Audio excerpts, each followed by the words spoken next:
Hello friends, अब हम बनाने जा रहे हैं दही और आइसक्रीम के लस्सी के स्क्यूब। ये मैंने दही लिया है एक वाटी में। हम इसमें डालेंगे आइसक्रीम। आइसक्रीम मीठी होती है करके इसमें ज़्यादा नहीं, थोड़ा सी शक्कर डालिए। मैंने 2 चम्मच डाले। हम इसमें काला नमक डालते हैं, इसको अच्छे से मिक्स कीजिए। आइसक्रीम पूरा पिघल चुके इसके अंदर। मिक्स करके लिए है अच्छे से।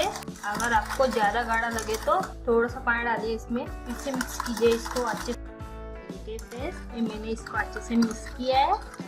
आइसक्रीम में पिस्ता है, मैंने इसका ट्रे लिया है, इसमें डालते हैं।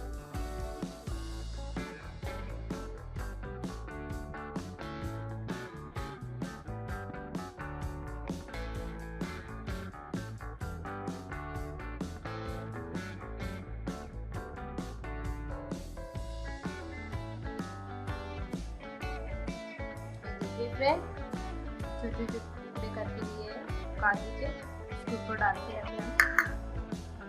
काजू में तो बादाम भी डाल सकते हैं इसके ऊपर।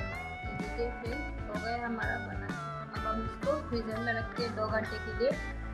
देखिए फ्रेंड्स हमारे आइसक्रीम हो चुका है। देखिए अब हम इसको प्लेट में निकालते हैं। आइसक्रीम निकाला है। देखिए फ्रेंड्स हमारा दही और लस्सी का आइसक्रीम रेडी है। टाइम पास के लिए, बड़े लोग के लिए, बच्चे लोग के लिए अच्छा है ये खाने के लिए। ओके, अगर आपको वीडियो पसंद आए तो लाइक कीजिए, सब्सक्राइब कीजिए और बेल आइकन पर दबाना मत भूलिए।